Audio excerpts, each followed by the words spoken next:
أعوذ بالله من الشيطان الرجيم. بسم الله الرحمن الرحيم. إن الحمد لله الذي قال في محكم تنزيل هو الله الذي لا إله إلا هو الملك القدوس السلام المؤمن المهيمن العزيز الجبار المتكبر سبحان الله عما يشركون وجعلني مباركا أينما كنت وأوصاني بالصلاة والزكاة ما دمت حيا أدعو إلى سبيل ربك بالحكمة والموعظة الحسنة وجادلهم بالتي هي أحسن إن ربك هو أعلم بما ضل عن سبيله وهو أعلم بالمهتدين اللهم صل وسلم وبارك على سيدنا محمد الصادق الوعد الأمين الذي بلغ العلا بكماله كشف الدجى بجماله حسنت جميع خصاله صلوا عليه وآله وصحبه أجمعين. adọ́pẹ́ fún Ọlọ́run, àlékún kẹ́ Ọlọ́run, àlékún gẹ́ Ọlọ́run, Ọlọ́run ṣá bá wa ṣe fún Ànábì wa Muhammadu sallallahu alayhi wa sallam. Ìkẹ́ yìí kó má mọ lórí Ànábì nìkan, kó má bẹ̀rẹ̀ lórí àwọn ará ilé ẹ̀ àtàwọn sàhábà àtàwọn tábìín àti gbogbo àwọn tí wọ́n wá tẹ̀lé ìlànà Ànábì wa Muhammadu yìí tó fi kárí gbogbo àwọn bàbá tí wọ́n mú ìsìlámù wọ ilẹ̀ wa Yorùbá, bẹ̀rẹ̀ látorí bàbá wa Sheikh Adam, Sheikh Kamaldeen Al-Adabi, bàbá wa Yusuf Al-Arigbaji, ó wá fi kárí wọn bẹ́ẹ̀ tí wọ́n ti lọ. ọlọ́mọṣà kẹ́ wọn ní kẹtàlùkìyàmà. àwọn tí wọ́n jẹ́ khulafa wọn tí wọ́n rólé fún wọn lónìí, Ọlọ́run dákun máṣà kẹ́ wọn ní kẹtàyé. la ilaha illallah Muhammadu aminullah. àwa tara tí àwọn tí wọ́n ṣàwa náà kalẹ̀ tí wọ́n jẹ́ onísábàbí wa tá a fi ní bíbí, tí wọ́n jẹ́ onísábàbí wa tá a fi ní títọ́. Kíkí mi ó bẹ̀rẹ̀ látorí Maulana Sheikh Dr. Uthman Abdulsalam adamallahu hayatahu, ó fi dórí Maulana Sheikh Dr. Mukaddam Sa'id Ayinde Sulaiman Ọmọtọ́lá adamallahu hayatahu, ó fi dórí Maulana Sheikh Al-Mudir Abdulkadir Salman, bàbá wa Mudiru Daru Kitabi wa Sunnah adamallahu hayatahu. Ó wá fi kárí àwọn àlùfáà tá a tẹ́tẹ́rà sí wọn níwájú tí wọ́n fi mímọ̀ tí wọ́n fi mọ̀ wá, àwọn tí wọ́n jẹ́ olùkọ́ tíra tá a ka tíra wọn tá a ṣàǹfààní, àwọn tí wọ́n jẹ́ dáhìn tí wọ́n ṣe wáàsí káàkiri tá a gbọ́rọ̀ tí wọ́n náà tá a ṣàǹfààní, àwọn tí wọ́n jẹ́ olùkọ́ni tí wọ́n jẹ́ níléèwé, àwọn olùkọ́ni ní iṣẹ́ ọwọ́, gbogbo oníranran wọn bẹ́ẹ̀ lẹ́kítọ́rà tí wọ́n kọ́ wa níléèwé. Ọlọ́run dákun má ṣàṣe dáadáa fún wọn. àwọn tí wọ́n ti lọ má ṣàkẹ́ wọn ní kàlìkìyàmọ̀, àwọn tí wọ́n ṣe ń bẹ láyé Ọlọ́run má ṣàkẹ́ wọn ní kẹtàyé. la ilaha illallah Muhammadu aminullah. la hawla wala quwwata illa billahi al-aliyyil azim. Naam, àwa kí yín káàbọ̀ sórí ètò yín, ètò wa ní Mu'assasatul Ibn Mubarak Islamiyya, ọmọ àlùbáríkà Islamic Foundation tí a mọ̀ sí The Great Omif. Eléyìí tá a máa ń mú ètò wa fún wa ní ọlọ́kan ìjọ̀kan báyìí, tá a máa fi ń ṣera wa láǹfààní. Eléyìí tá a wá pinnu lẹ́nujọ́ mẹ́ta yìí wípé a máa gbé àwọn bàbá tí wọ́n ṣẹ̀ wálẹ̀ tá a táàgì ní Omif and Islamic scholar. A máa gbé àwọn bàbá yìí, a máa gbé wọn wá tí wọ́n máa wá fi ṣe wá láǹfààní, tí wọ́n máa fi ọ̀rọ̀ Ọlọ́run ọba àti ìrántí tí wọ́n máa fi bọ́ wa. Àwa kẹ́yìn olólùfẹ́ wa tí Ọlọ́run ní kẹ́ ẹ máa dúró tì wá ní gbogbo ìgbà. Ọlọ́run dákun má ṣàwà wọlá ìjọkan ṣoṣo rẹ̀. Ọlọ́run má ṣàwà wọlá àìníkù ẹ̀. Ọlọ́run dákun má ṣàwà wọlá wípé òun nìkan lọ́lọ́run. Ẹ̀san dáadáa bẹ́ẹ̀ tọ́lọ́run máa ń san ẹni tó bá ṣe dáadáa bẹ́ẹ̀. Ọlọ́run má ṣàbà wa san fún yín. La ilaha illallah. Ọlá Muhammadu Aminullah. La hawla wala quwwata illa billah. Àwa kí àwọn bàbá wa eléyìí tí wọ́n wà pẹ̀lú wa lénìí. Àwọn bàbá tí wọ́n já sí pé ní wọn ò kí ń jáde ẹ̀kan tí wọ́n bá jáde báyìí ó ní báni. Ọlá wípé ó já sí wípé ní àwọn náà ni wọ́n bí wa. Gbogbo ohun tí à ń ṣe yìí àwọn náà ni wọ́n fi mọ̀ wá. Iṣẹ́ tá à ń ṣe yìí iṣẹ́ wọn náà ni, àlùbáríkà wọn náà ni. Wọ́n ní wípé irú oríire báyìí gbogbo ohun tá a bá ṣe ní gbìyànjú àwọn bàbá yìí àwọn ni wọ́n ní torí iṣẹ́ tí wọ́n ṣe òun làwa. Nígbà táwa náà bá wá dàgbà tá a dirú wọn táwa náà ṣe àwọn nǹkan lẹ̀ táwọn náà ń ṣe irú nǹkan báyìí làwa náà torí orí wọn ṣe. A wá fi gbígbọ̀ngbọ́n bọ́lọ́wọ́n bá ti tó nì tí ò sí ohun tó tó. A fi àlùbáríkà Ànábì wa Muhammadu sallallahu alayhi wa sallam eléyìí tó já sí ní kò sí ẹnìkan tọ́lọ́run bá fún ní irú ẹ̀ mọ́ láti gbà tó ti fún. Ọlọ́run á wá fi tọwọ́tọwọ́ tí àpọ́nlé á fi kẹ́ àwọn bàbá wa tí a gbé wá sórí ìlénì. Àwọn bàbá wa aládìsá, bàbá wa tí wọ́n jẹ́ the grand chief imam gbogbo ìlú Ìpókíà àti àgbègbè rẹ̀. Ọlọ́run dákun má ṣàwá wọlá ìjọkan ṣoṣo rẹ̀. Ọlọ́run dákun má ṣàwá wọlá ìníkù ẹ̀. Ọlọ́run dákun má ṣàwá wọlá ìnípapòdà rẹ̀. Ọlọ́run dákun gbogbo ìgbà tí bàbá ó lò láyé Ọlọ́run dákun má jẹ́ kí wọ́n mọ̀ pẹ̀lú ìbànújẹ́. Ọlọ́run dákun má jẹ́ kí wọ́n lò pẹ̀lú àárẹ̀. Ọlọ́run dákun má jẹ́ kí wọ́n lò pẹ̀lú àpadà sí ibú. La ilaha illallah. Àyè tí wọ́n wà náà Ọlọ́run dákun má ṣàjẹ́ kí wọ́n lò pẹ́pẹ́pẹ́pẹ́pẹ́. Gbogbo èyí tí ó wá kù tí wọ́n máa lò ní gbèsè ayé Ọlọ́run dákun má jẹ́ kí wọ́n lò pẹ̀lú àárẹ̀. La ilaha illallah. Muhammadu Aminullah. La hawla wala quwwata illa billahil aliyyil azim. Kí ni ohun tí àwọn bàbá wa ní wọ́n bá wa yànnàná lénìí? Kí ni ohun tí wọ́n ṣe ìrántí ẹ̀ fúnra wa? Kí ni ohun tí wọ́n máa nà ń bẹ̀ fún wa? Òun náà ni ohun tó ti gbajúgbajà lénìí. Kí ni ohun tí à ń pè bẹ́ẹ̀? Ẹlòmíì tó bá sin lásán tó bá lo nǹkan tí ó ń ṣe ìwòsàn wọ́n á ní ẹbọ ni. Bó o bá ṣe gbá wọ́n á ní ẹbọ ni. Tó o bá ṣàwo wọ́n á ní ẹbọ ni. Ẹbọ yìí tá a wá ń dárúkọ yìí kí ni jẹ́ bẹ́ẹ̀ gan-an torí ẹlòmíì ò tiẹ̀ gbọ́yé. Wọ́n ní ẹnu àgbà òun náà lòbí tí ń gbó. Àwọn bàbá wa yìí Ọlọ́run ní kí wọ́n dàgbà ní mímọ̀. Ọlọ́run sì ní kí wọ́n dàgbà lọ́jọ́ orí. Ọlọ́run wá tún ní kí wọ́n dàgbà pẹ̀lú ọgbọ́n àti òye. Torí gbogbo àgbà náà kan ní ṣe kíni wọ́n ní o pàdé èèyàn lọ́nà ó wá ní kó ṣe kíni tó bá jẹ́ pé nǹkan mi ló bá dàgbà ńkọ́. Ṣùgbọ́n alhamdulillah àwọn bàbá wa wọ́n bá wa ṣe gbogbo àlàyé kọ́lọ́ má ṣàjẹ́ kí a rí àwọn bàbá wa kẹ́ anakumullah falyatafaddal mashkuran hayakumullah sa. أعوذ بالله من الشيطان الرجيم بسم الله الرحمن الرحيم الحمد لله رب العالمين الرحمن الرحيم مالك يوم الدين إياك نعبد وإياك نستعين اهدنا صراط المستقيم صراط الذين أنعمت عليهم غير المغضوب عليهم ولا الضالين آمين. اللهم صل على سيدنا محمد وعلى آله وصحبه وسلم.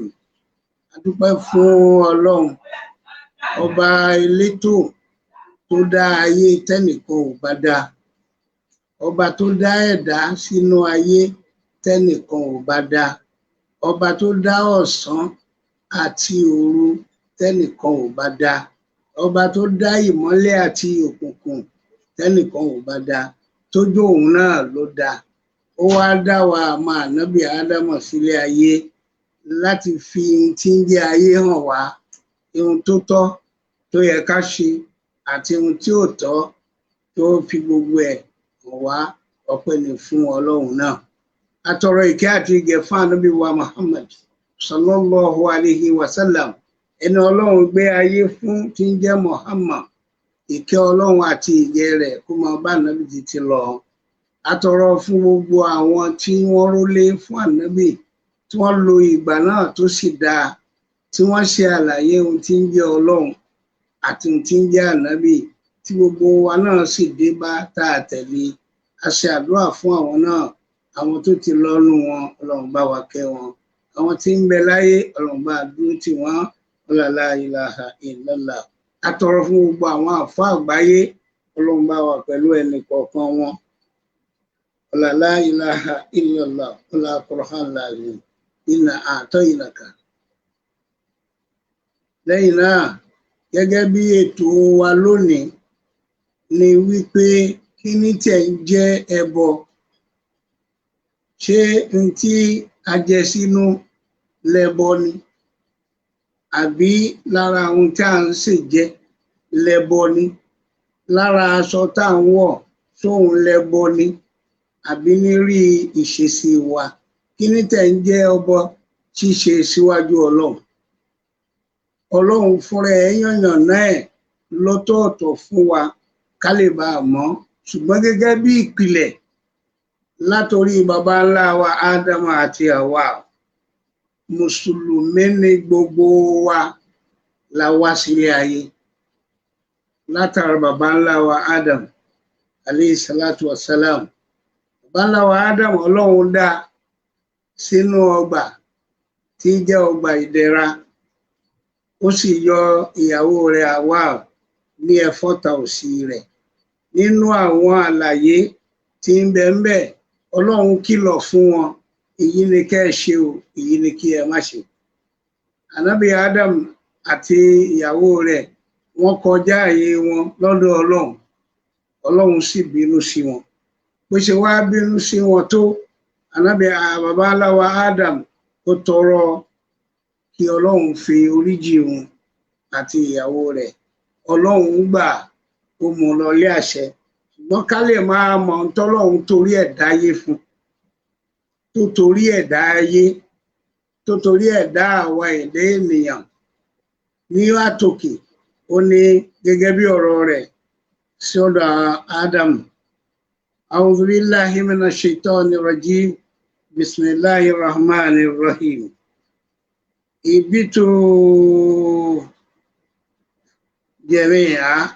اهبطوا منها جميعا فإما يأتينكم مني الهدى فمن تبع هداي فلا خوف عليهم ولا هم يحزنون. Ọlọ́run sọ fún Ádámù àti Háwà wípé lẹ́nu ìgbà tẹ́ ẹ ṣe àṣìṣe má ṣe, ẹ sọ̀kalẹ̀. Ìsọ̀kalẹ̀ sórí ilẹ̀ tí Ádámù sọ̀kalẹ̀ lọ́jọ́ náà lọ́hùn ló jẹ́ kí àwa náà máa bí lónìí, ká máa rẹ̀ sí lónìí. À ń bí lọ́kùnrin, à ń bí lóbìnrin kálípọ̀. Ṣé àwa náà ń sọ̀kalẹ̀ ni? Ẹni wà lórí oyún wà ló ń bẹ lórí òkè. Nígbà tó bá wá bí lágbájá sọ̀ láyọ̀, Ọlọ́run ní ìwọ Ànábì Ádámù àti ìyàwó rẹ̀ ẹ sọ̀kalẹ̀ lápapọ̀. Ẹ sọ̀kalẹ̀ lápapọ̀ tọ́lọ́run wí yẹn, ó lo àṣẹ àpapọ̀ ni. Gbogbo Ádámù àti ìyàwó rẹ̀ ni. Ìyẹn ni pé ẹ sọ̀kalẹ̀ pẹ̀lú gbogbo ohun tí ó tara yín jáde, ohun tí Ọlọ́run sọ fún ni. Ànábì Ádámù wá dé ayé, ó wá ń bí lọ́kùnrin, ó ń bí lóbìnrin. Bíbí ṣe ń bí lóbìnrin tó ń bí lọ́kùnrin, làwa náà tara Ádámù jáde, làwa náà wá ń bí lọ́kùnrin tá ń bí lóbìnrin. Ṣùgbọ́n Ọlọ́run ní Ádámù yẹn sísọ̀kalẹ̀ yìí yóò mú ìmọ̀nà mi kan wá fún yín, ní èyí tí ó tọ́ yín sọ́nà, tẹ́ fi mọ ọ̀nà tó tọ́, lẹ́ fi mọ ọ̀nà tí ò tọ́. Ẹgbẹ́ ẹni tó bá tẹ̀lé ìmọ̀nà mi yẹn ní ayé yìí kò ní sí ìpayà fún, á lo ìgbésí ayé ẹ̀ nírọ̀rùn, kò sì ní banújẹ́. Ohun tí a fi wà láyé nìyẹn. Inú àwọn ẹ̀dá tá a wá dá, tá a ní a wáyé ní mùsùlùmí lápapọ̀, nínú wa ni Ọlọ́run ti yọ mùmìnì, nínú wa ni Ọlọ́run ti yọ káfìrí, nínú wa ni Ọlọ́run ti yọ al-mushrik.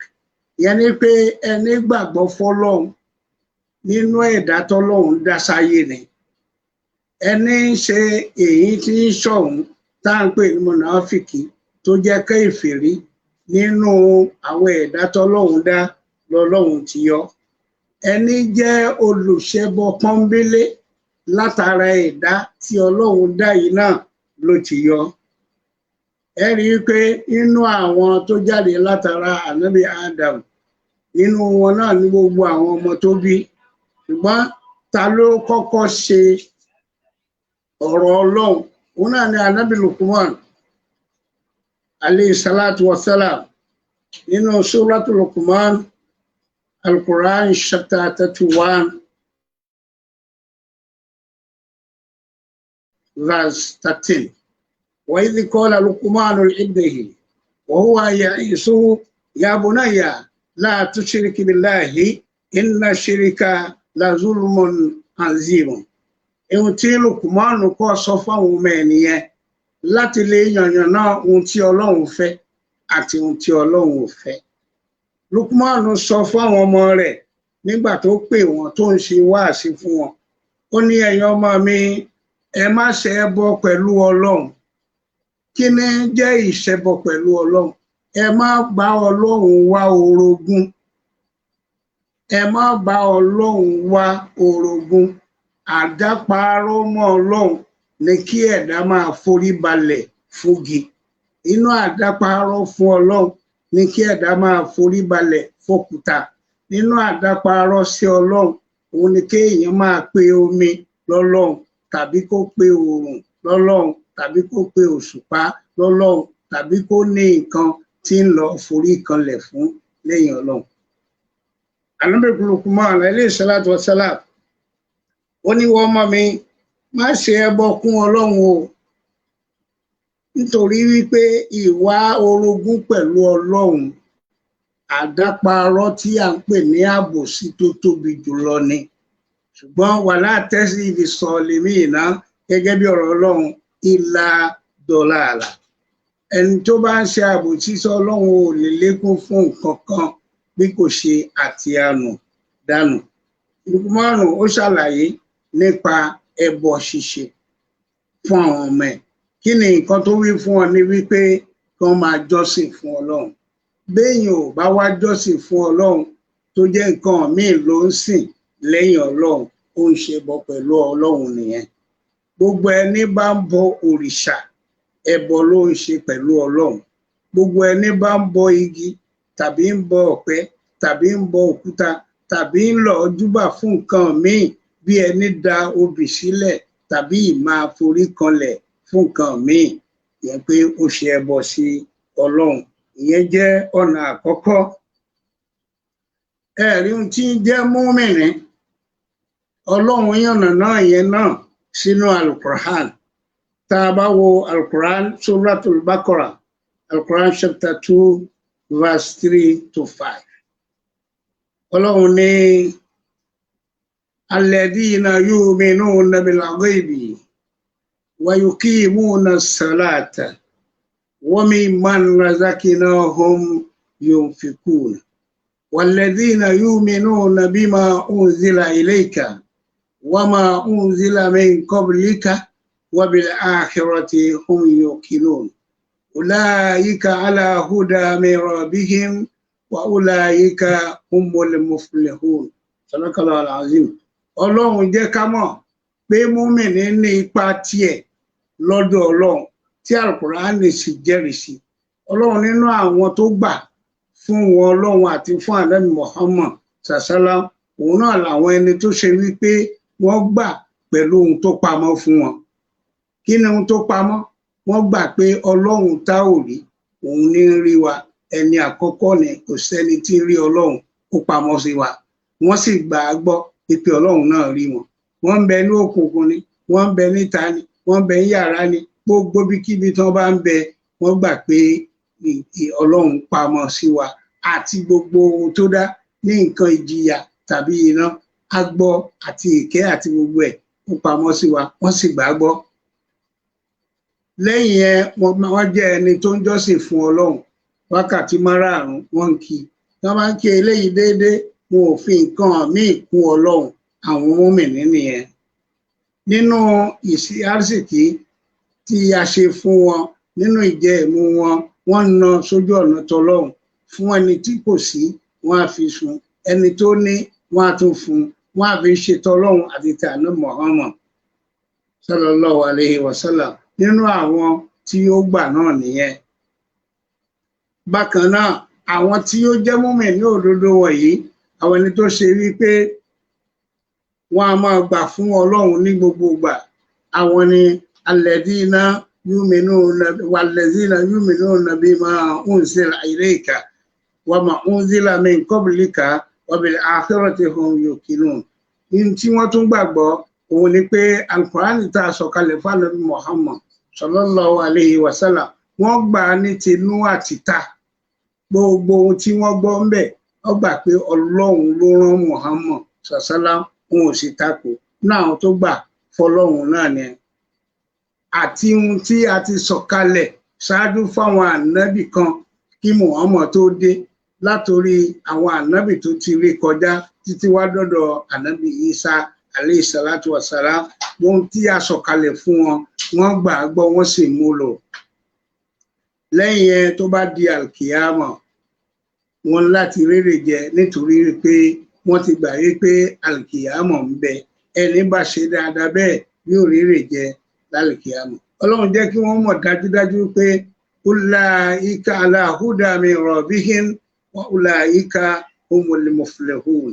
Ọlọ́run ní gbogbo àwọn tó gbà bẹ́ẹ̀ yẹn, àwọn ní ń bẹ lójú ọ̀nà mọ̀ tí wọn ò ní jìyà láyé, tí wọn ò ní jìyà lálkiyama. Tó bá wá dálkiyama, wọ́n mọ̀ bẹnu ẹni tí yóò jèrè.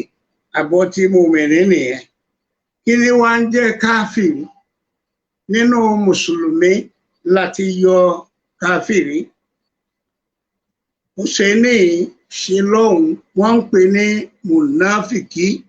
Yóò bá mùsùlùmí ṣe, yóò bá wọn ọ̀ṣẹbọ ṣe.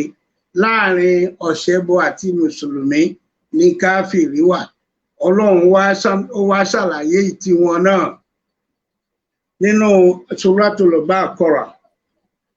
Bákan náà ni Ọlọ́run ṣe àlàyé tìyẹn náà, Al-Quran chapter 2 verse 6 to 7.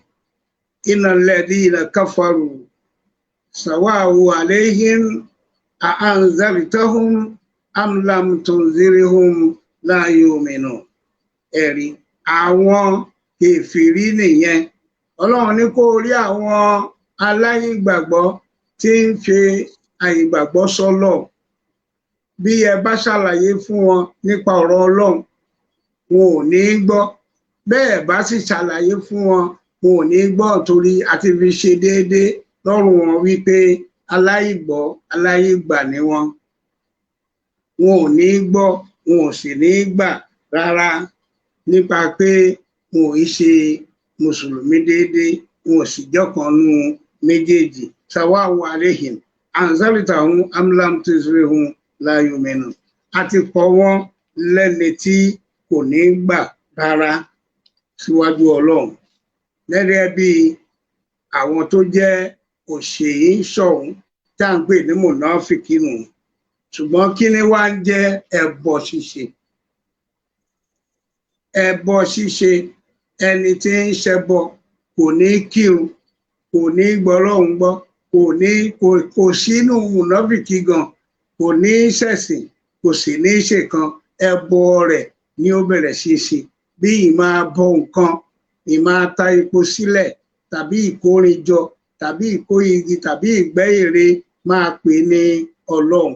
Ìyẹn ni wípé gbogbo ohun táwọn ń rí tó ń fojú rí, òun náà ni Ọlọ́run tiwọn. Ọlọ́run tí ó jẹ́ Ọlọ́run gidi tó dá gbogbo nǹkan, ọba táàrí ni òun fúnra ẹ̀ gan. Ṣùgbọ́n tá a bá lọ wò ó nínú ohun tí Ọlọ́run sọ nínú Al-Quran chapter 3 verse 48, Suratul Nisa. Ọlọ́run ní inna Allaha la yaghfiru an yushrika bihi inna Allaha la yaghfiru an yushrika bihi wa yaghfiru ma duna dhalika liman yasha'u wa ma yushrik billahi faqad iftara ithman azima. Ọmọ ìyá mi nínú Islam ń tí ń jẹ́ ẹbọ ṣíṣe Ọlọ́run kan lé kankan bélé gan wípé kò dá ìwà Ọlọ́run ọba lórogún, ìyẹn pé yìí máa bá Ọlọ́run jẹ́ orogún, máa fi nǹkan míì pè láti lè máa jọ́sìn lẹ́yìn Ọlọ́run.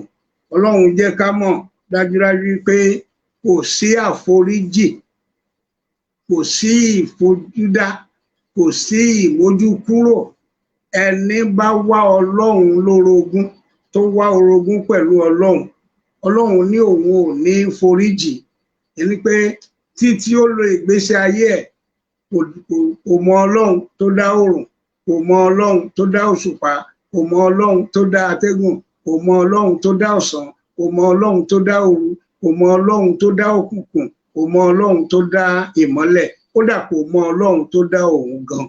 Ihun tí Ọlọ́run dá ní ń pè lọ́lọ́run, ń pegi lọ́lọ́run, Ọlọ́run ló sì dági, ń pe òkúta lọ́lọ́run, Ọlọ́run ló sì dá òkúta, ń pe omi lọ́lọ́run, Ọlọ́run ló sì dá omi, ń pe òòrùn lọ́lọ́run, Ọlọ́run ló sì dá òòrùn, ń pe òṣùpá lọ́lọ́run, Ọlọ́run ló sì dá òṣùpá, ń pe gbogbo ohun tí ń bẹ láyé tọ́lọ́run dá tí ń wúlò fáwọn ọmọ ànábì Adam tó jẹ́ Ọlọ́run ló dá lòun ń pè ní Ọlọ́run. Ọlọ́run ní bẹ́ẹ̀ ẹni bẹ́ẹ̀ òun ò ní gba àforíjì rẹ̀ nítorí wípé òun ò ní foríjì. Bẹ́ẹ̀ sì ni òun á sì máa forí ẹ̀ṣẹ̀ míì ju ẹni tí òun bá fẹ́. Ìyẹn ni pé béèyàn bá ṣàṣìṣe míì tí ó jẹ́ àṣìṣe tí kì í ṣe iṣẹ́ ẹbọ síwájú Ọlọ́run, torí kò sẹ́nìkan tí ó mọ́ tán tí ò ní ṣe mistake síwájú Ọlọ́run. Béèyàn bá ṣàṣìṣe kan tó sì tọrọ àforíjì, Ọlọ́run ní òun àforíjì ẹni tóun bá fẹ́.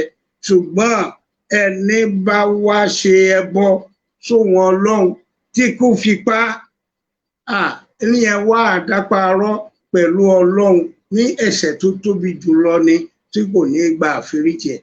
Iná ìyàkọ́kọ́ tọ́lọ́run sọ nípa ẹbọ nìyẹn.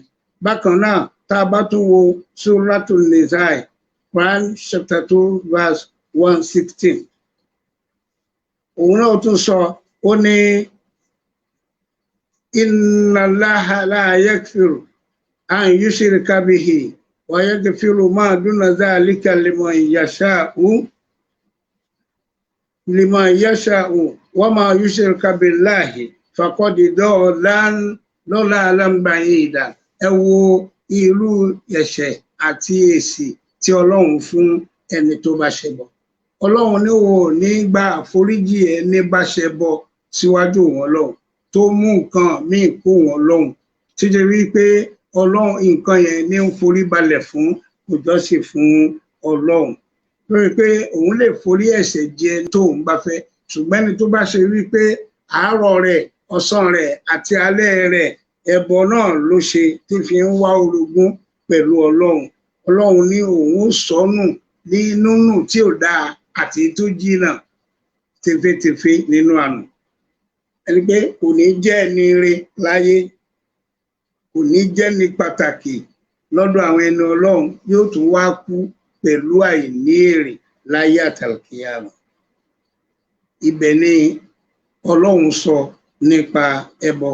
Ṣùgbọ́n kí ó lè wá fà á tẹ̀dá fẹ́ fi ṣe ẹbọ síwájú Ọlọ́run?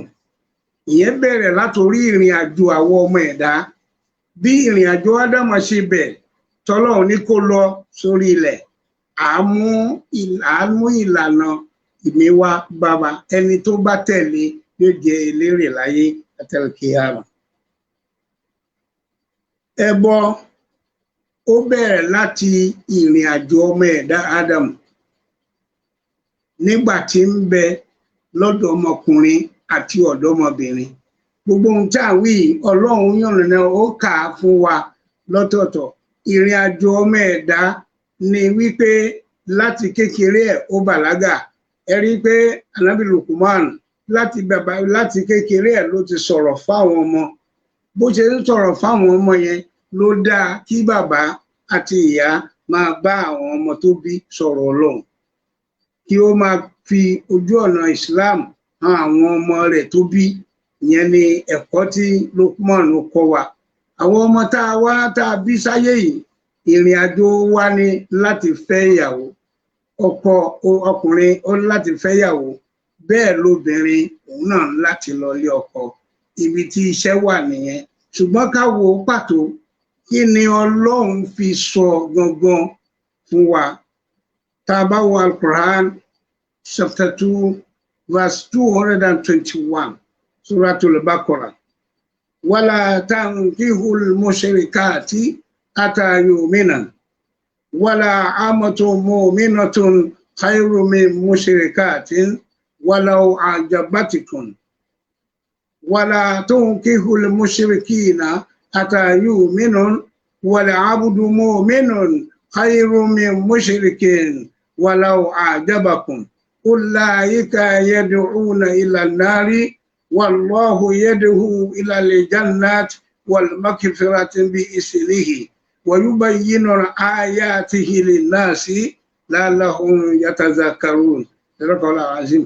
Ibẹ̀ ni ọ̀pọ̀lọpọ̀ ti sọnù, ni òbí ti gbé ọmọ rẹ̀ síbi ẹbọ ṣíṣe. Lára abẹ̀ lòbí ti yọra ọmọ rẹ̀ kó níbi kó má ṣẹbọ. Níbi ọmọ fẹ́ gbéyàwó lọ́kùnrin, ọmọ fẹ́ lọlé ọkọ lóbìnrin, ibi tí àṣẹ Ọlọ́run ti wà nù, tí ò ní jẹ́ kí ọmọ wa lọ́kùnrin kó di ẹlẹ́bọ, kí ọmọ wa lóbìnrin kó di ẹlẹ́bọ. Ọlọ́run ní ẹ̀yin ọmọkùnrin mùsùlùmí tẹ́ fẹ́ ìyàwó, ọ̀rọ̀ rí látọ̀dọ̀ Ọlọ́run. Ọlọ́run ní èèwọ̀ ni o, ẹ gbọ́dọ̀ fẹ́ ọ̀ṣẹbọbìnrin níyàwó sílé. Nígbà tó ti pé láyé àtijọ́ tẹ́lẹ̀, tí ọmọ bá ń bá obìnrin sọ̀rọ̀, á sọ fáwọn òbí rẹ̀ wípé lágbájá báyìí ni mò ń fẹ́. Wọ́n wá béèrè pé ṣé mùsùlùmí ni àbí kì í ṣe mùsùlùmí. Tó bá ní kò sí ìtọ́lọ́hun ò fẹ́, ìtàwọn òbí rẹ̀ náà ò bá ti tọ́ sọ́nà. Wọ́n ní ọ̀dà owó lówó ó sì ní gbogbo nǹkan. Kò rí bẹ́ẹ̀. Ṣùgbọ́n Kùránì jẹ́ ká mọ̀ pé ẹ̀yin ọkùnrin tí ẹ fẹ́ ìyàwó, ẹ má fẹ́ ìyàwó tí kì í ṣe mùsùlùmí tó jẹ́ ọ̀ṣẹbọ, àyàfi tó bá gbà fọ́lọ́run. Ẹ wo ohun tọ́lọ́run wí mẹ́. Ẹ jẹ́ tó bá mọ̀ pé ó fẹ́ ọmọ wa ọkùnrin, kó gbà kó tọwọ́ àtẹsẹ̀ kó wọnú ìsìláàmù, kí gbogbo èèyàn sì mọ̀ wípé ó di mùsùlùmí òdodo, ní mùsùlùmí pọ́nbélé, tí ì ṣe pé ìgbà tó bá wọlé láti ẹ̀nú òun gbà, láti gbà títí ń bẹ látọ̀dọ̀ àwọn òbí ẹ̀ ni kó ti gbà pé mùsùlùmí lòun. Kùránì já mọ̀ wípé wàlà amatun mu'minatun khayrun min mushrikatin. Ẹni tí kò ní owó tó jẹ́ ẹrú Ọlọ́run ni, kódà ó lè jẹ́ òun ní tún mọ́sálásí ṣe, ó lè jẹ́ ẹni tí kò ní owó tí bàbá ò sì ní, ṣùgbọ́n ìsìláàmù tó wà lára rẹ̀ yẹn náà ó tó lò fún wa látàárọ̀ dalẹ́. Tó bá jẹ́ bẹ́ẹ̀ ló bá rí ní obìnrin kò fẹ́ níyàwó, Ọlọ́run ní òun fọwọ́ sí bẹ́ẹ̀. Bó ti wù kó dáa tó tí kì í bá ti ṣẹlẹ́sìn, ẹ má fẹ́. Bẹ́ẹ̀ náà ni Ọlọ́run tún kọ̀ fáwọn àwọn ọmọ wa obìnrin tó fẹ́ nọ́kọ.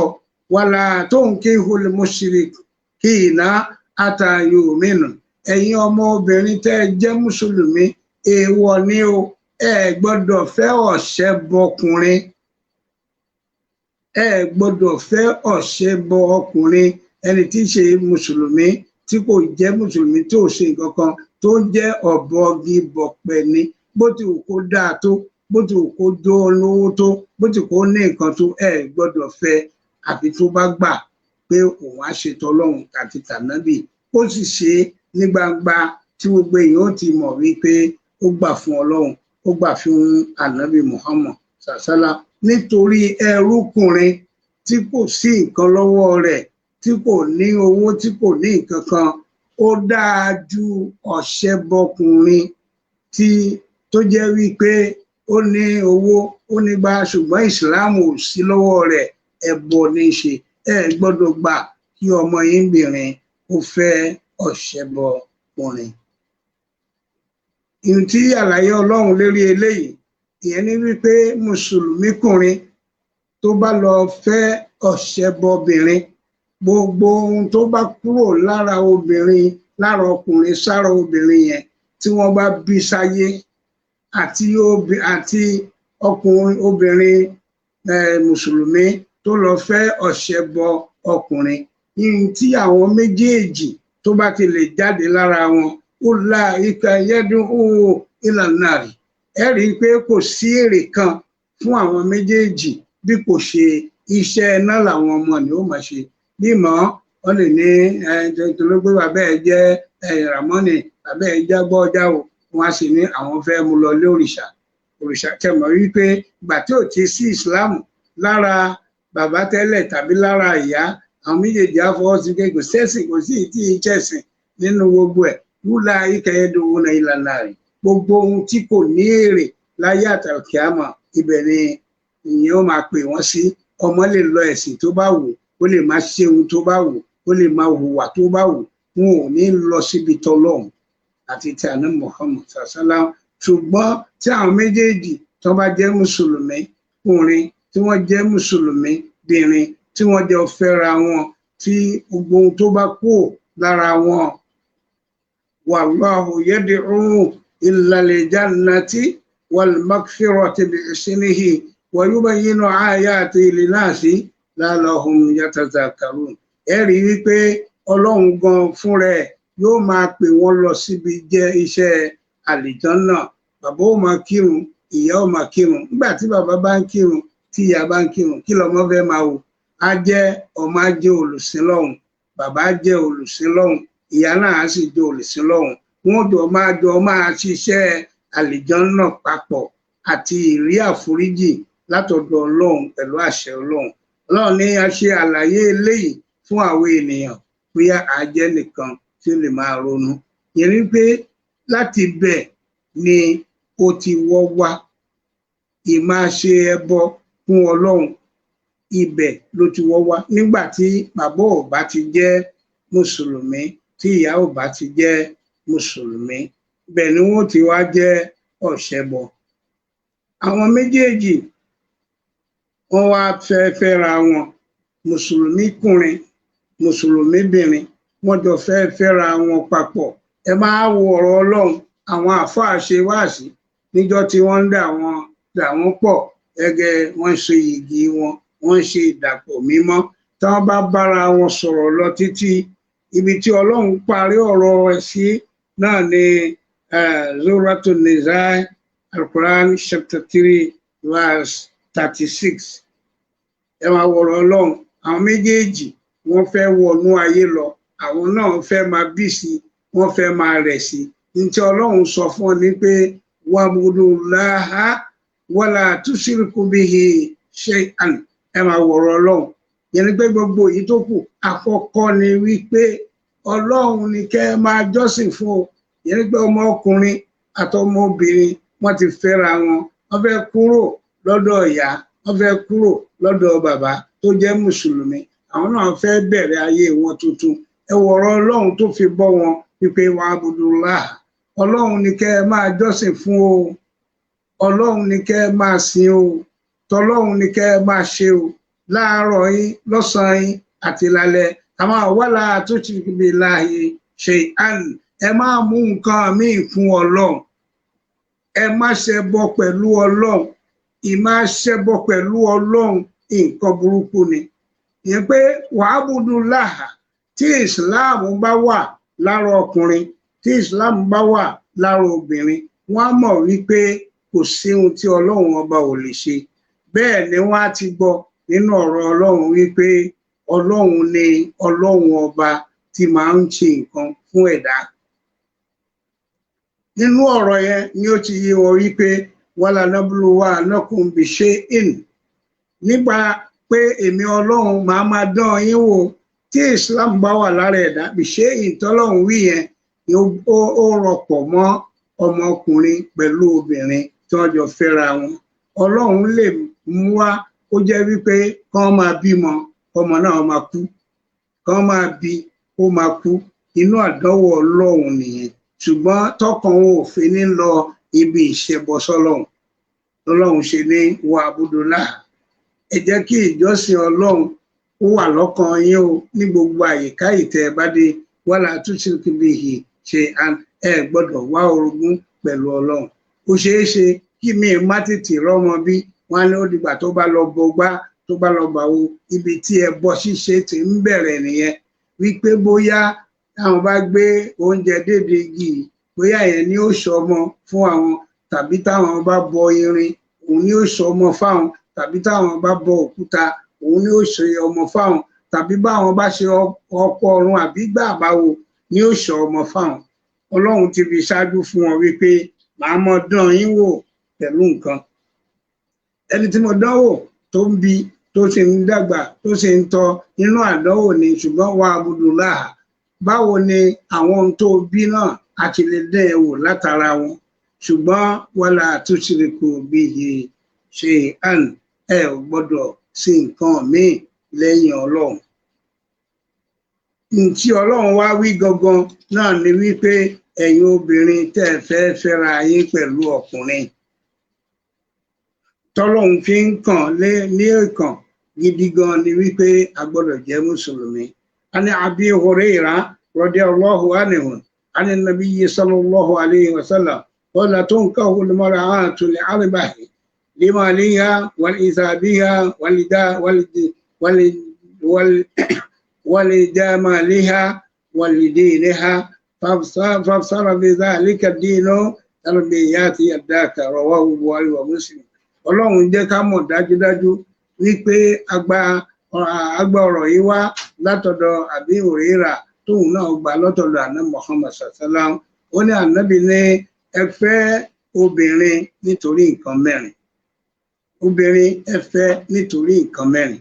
Ẹ gbọ́dọ̀ fẹ́ obìnrin tó ní iṣẹ́ lọ́wọ́ tí àsìkò lè wà lọ́wọ́ ẹ̀. Ẹ fẹ́ obìnrin nítorí àwọn ẹbí rẹ̀ tó dáa. Yẹn ni pé ẹ fẹ́ ìyàwó níbi ẹbí tó jẹ́ mùsùlùmí. Ẹ má fẹ́ ìyàwó ní ilé ọ̀ṣẹbọ tí wọ́n mọ̀ pé ẹ ní gbogbo ìgbà wípé àwọn fẹ́ ṣọdún gbá o, àwọn fẹ́ ṣọdún àwo, àwọn fẹ́ ṣọdún kòkó bàbá àṣàsùn. Ànábì ní ẹ gbọ́dọ̀ ṣe bẹ́ẹ̀. Ẹ fẹ́ obìnrin nítorí pé ó ní iṣẹ́ lọ́wọ́ tí ò ní tẹ́ ò ní sí wàhálà láàrin ẹ̀yin méjèèjì. Ẹ ṣọ́ ẹbí, ẹ fẹ́ ọmọ nílé ẹbí tó dáa. Kó má jẹ́ gbà tí wọ́n fẹ́ ṣọdún gbá náà fẹ́ ní ẹdẹrù wá ní o, nítorí pé tí ò ti mọ̀ pọ́ ọmọ gbá ni, ọmọ oníkìní ni, ọmọ oníkìní ni, ọmọ olórìṣà ni, nínú olórìṣà láti bí. Ẹ wò tó bá jẹ́ bẹ́ẹ̀ tí wọn ò lè gbà pé kí ẹ jẹ́ kó jẹ́ mùsùlùmí, ẹ gbọ́dọ̀ fẹ́. Ẹ fẹ́ obìnrin nítorí pé ó rẹwà. Ẹ má fẹ́ arúnkún obìnrin ní èyí tí ó dá tẹ́lẹ̀ fi hàn pé ìyàwó mi nì. Bákan náà Ànábì ní ẹ fẹ́ ìyàwó nítorí pé ó nẹ́sìn. Ẹ rí pé Al-Qur'ani gan ti sọ wípé bó ti wù kóbìnrin náà dáa tó tí mùsùlùmí kùnrin fẹ́ fẹ́ ìyàwó, má fẹ́ ọ̀ṣẹbọ obìnrin bó ti wù kó dáa tó. Ṣùgbọ́n tẹ̀sìn bá ti wà lára ẹ fẹ́. Bákan náà obìnrin tó fẹ́ ní ọkọ ó gbọ́dọ̀ jẹ́ ẹlẹ́sìn. Ṣùgbọ́n kí ni Ànábì wa sọ pa, ó ní àtìgbà àtàwo rẹ̀ ẹ ṣọ́ra, èyí tó ní ẹ̀sìn ní kẹ́ ẹ fẹ́ o, kí ẹ má bàa jẹ́ ni tí ó bàjẹ́ lọ́dọ̀ Ọlọ́run, kí ẹ̀sìn má bàa tó ọwọ́ yín bàjẹ́. Torí pé tó o bá fẹ́ èyí tí kì í ṣe ẹlẹ́sìn, wàá bí ọmọ tí wọn náà mú lọ lé òrìṣà. Wọ́n ní o gbọ́dọ̀ mú lọ, òun náà gbọ́dọ̀ joyè ńbẹ̀. Tó bá ti joyè ńbẹ̀, Islam kò lé ẹ̀ nìyẹn, ní pé ẹ̀sìn bàjẹ́ lọ́dọ̀ ẹ̀. Tó bá ti lè jẹ́ oyè òrìṣà, ó di ẹlẹ́bọ nìyẹn. Ohun tí ń jẹ́ oyè òrìṣà ẹbọ ni. Ohun tí ń jẹ́ ìmáfẹ́ ni tí kì í ṣe mùsùlùmí ẹbọ ni. Kí wá ni ó jẹ́ èrè ibẹ̀? Òun náà ni wípé inú iná náà ni yóò máa lọ. Kí n tí ń jẹ́ ẹbọ ṣíṣe síwájú Ọlọ́run ní ká pe nǹkan míì ní Ọlọ́run ká máa jọ́sìn fún. N tí ń jẹ́ ẹbọ ṣíṣe nìyẹn. Nínú gbogbo nǹkan tí Ọlọ́run dá ó wúlò fáwọn ẹ̀dá. Ọlọ́run ní alladhina yashkuruna Allaha qiyaman wa qu'udan wa 'ala junubihim wa yatafakkaruna fi khalqi samawati wal ardi rabbana ma khalaqta hadha batilan subhanaka faqina adhaban nar. Sadaqallahul azim. Ọlọ́run ní adá àwọn kan wọ́n máa ronú lórí ọ̀rọ̀ Ọlọ́run nídúró ni àbí ní ìtẹ̀kọ̀kọ̀ ni àbí nígbà tí wọ́n bá fi ẹ̀gbẹ́ lélẹ̀ pé Ọlọ́run ó dá sánmọ̀ ní tí ń bẹ lára sánmọ̀ yìí ó wúlò fáwọn ẹ̀dá, lára ẹ̀ lòjò, lára ẹ̀ lòrùn, lára ẹ̀ lòṣùpá, lára ẹ̀ nìràwọ̀, lára ẹ̀ látẹ́gùn, lára ẹ̀ náà ní ooru, lára ẹ̀ náà ní ọyẹ́, gbogbo àti òtútù àti gbogbo ẹ̀ nínú sánmọ̀ ni ó wúlò fáwọn ẹ̀dá. Wọn a tún wo nínú ilẹ̀ lọ wípé Ọlọ́run dá wọn kan sílẹ̀, ibẹ̀ ló ti yọ ewúro tá à ń jẹ oògùn léwúro, ata tá à ń jẹ oògùn ni, ẹ̀fọ́ tẹ̀tẹ̀ tá à ń jẹ oògùn ni, jọgọdọ tá à ń jẹ oògùn. Gbogbo èyí ló wúlò fún wa. Ẹni mọ ẹ̀fọ́ jẹ ó lè má mọ lá jẹ, ẹni mọ lá jẹ ó lè má mọ ẹ̀fọ́ jẹ. Gbogbo nǹkan wọ̀nyẹn ló wúlò fún wa. Nítorí pé ọ̀rọ̀ máa sọ pé Ọlọ́run mọ halakta haza batila, kò sí ohun tí Ọlọ́run dá tí kò wúlò. Àwọn kan ni wọ́n ń jẹ bọ̀ọ̀ní tí jẹ́ kòkòrò táwọn kan ò lè jẹ tó sì yé gbè làwọn ń jẹ. Àwọn kan ni wọ́n ń jẹran, àwọn kan ló jẹ́ pé ẹja ni wọ́n ń jẹ. Gbogbo ohun tí Ọlọ́run dá ló dá púpọ̀. Ma halakta haza batila, wọ́n ti ní kò sí ohun tí Ọlọ́run dá tí kò wúlò, ṣùgbọ́n ìwà Ọlọ́run ní orogún ni Ọlọ́run jìnnà sí. Torí náà ẹ̀yin ọmọ ìyá mi nínú Islam, ẹ jẹ́ kí a mọ̀ dájúdájú wípé ìwà orogún pẹ̀lú Ọlọ́run òun náà ni máa ṣe ẹbọ, ká ta epo sílẹ̀, ká ta omi sílẹ̀, tàbí ká forí balẹ̀ fún nǹkan yẹn. Ká máa rò wípé ibẹ̀ ni oore wa wà láti lówó, láti nọ́lá, láti bímọ, láti gùn lẹ́mìí, láti nálàáfíà. Kò sí bẹ́ẹ̀ o. Ìbá Ọlọ́run wá orogún ni ká mọ̀jọ́ sì fún Ọlọ́run, ká mọ̀ pé nǹkan míì ní Ọlọ́run. Nípa báyìí Ọlọ́run mú ṣàràn wá ṣe láì tí a lè bára wa sọ lónìí náà nìyẹn. Ọlọ́run mú ṣàbá wa gbà. Assalamu alaikum wa rahmatullahi wa barakatuhu. Allahu akbar. Ọlọ́run dákun máa tẹ́ni àdánwò, sàtìyà dákun máa tán ti ìbànújẹ́. Sílé aládìsá látòkè délẹ̀, ọ̀lẹ ní wá ìwọ lálágbára. Ọlọ́run dákun má ṣàwá wọlá eléyìí tí ọ̀rọ̀ owó iyebíye eléyìí tó já sí pé ní àlè ríra lọ́jà, àwọn olówó tó wọ́n bá fẹ́ ṣe fáàrí títí wọ́n ní ohun tó bá ṣe tì ilẹ̀ ló ń gbé. Wàláhì irú ọ̀rọ̀ tí a gbọ́ yìí àlè ríra lọ́jà. Ọlọ́run ṣàwọlá ibi tí ọ̀rọ̀ náà ti ń wá ládàá tí Ọlọ́run máa ń sanwó gbogbo àwọn àgbáyé tí ó jàǹfààní nínú tẹ́ ẹ bá wa sọ yìí, àdápadà dáadáa bẹ́ẹ̀. Ọlọ́run dákun má ṣàbáwá ṣe fún yín bàbá. Ọlọ́run má ṣàjà ká rí yín pẹ́ àgbà yín. Ọlọ́run má ṣàjẹ́ ó dalẹ̀. Gbogbo ìtókù tí ẹ fẹ́ lò nínú ìgbésí ayé, Ọlọ́run dákun má ṣàjẹ́ kẹ́ ẹ lò pẹ̀lú ìfàyàbalẹ̀. Ọlọ́run dákun má ṣàjẹ́ kẹ́ ẹ lò pẹ̀lú ìdùnnú. Ọlọ́run dákun má ṣàjẹ́ kẹ́ ẹ lò pẹ̀lú ìfàyàbalẹ̀. Àlejò tí ń bọ̀ ẹ gbé bàbá wọlé o. Ọlọ́run dákun má fi kọ́kùn ìgbésí ayé yín. Ọlá la ilaha illallah, ọlá Muhammadu Aminullah. Èyí tó jájú òun náà ni àtibọ̀tán dáadáa. Àárọ̀ yín ti dá, ọ̀sán yín ti dá. Wàláhì alẹ́ yín Ọlọ́run dákun má ṣàjẹ́ kó dáa jù àárọ̀ yín lọ. Alẹ́ yín Ọlọ́run má ṣàjẹ́ kó dáa jù ọ̀sán yín lọ. Ọlá la ilaha illallah, ọlá Muhammadu Aminullah. Ní ẹnu gbogbo mi fi pátápátá à ń tọrọ fún yín wípé a dúpẹ́ fún yín, a sì mọ́ lóore. Gbogbo ìgbà tẹ́yin náà bá ń pe Ọlọ́run, ìtì ń dá yín lóhùn. Ọlọ́run má kọ ohùn yín láéláé. Ọlọ́run má kọ ohùn yín láéláé. Ọlá la ilaha illallah, ọlá Muhammadu Aminullah, ọlá la hawla wala quwwata illa billahi al-azim. Èyí ló fún wa lénìí, ó ti ṣe wá láǹfààní. Ọlọ́run dákun má ṣàfi sínú òṣùwọ̀n dáadáa èyí tẹ́ ẹ bá wa sọ.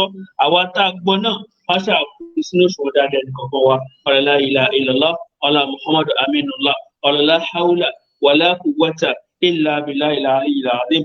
Subhanallah walhamdulillah.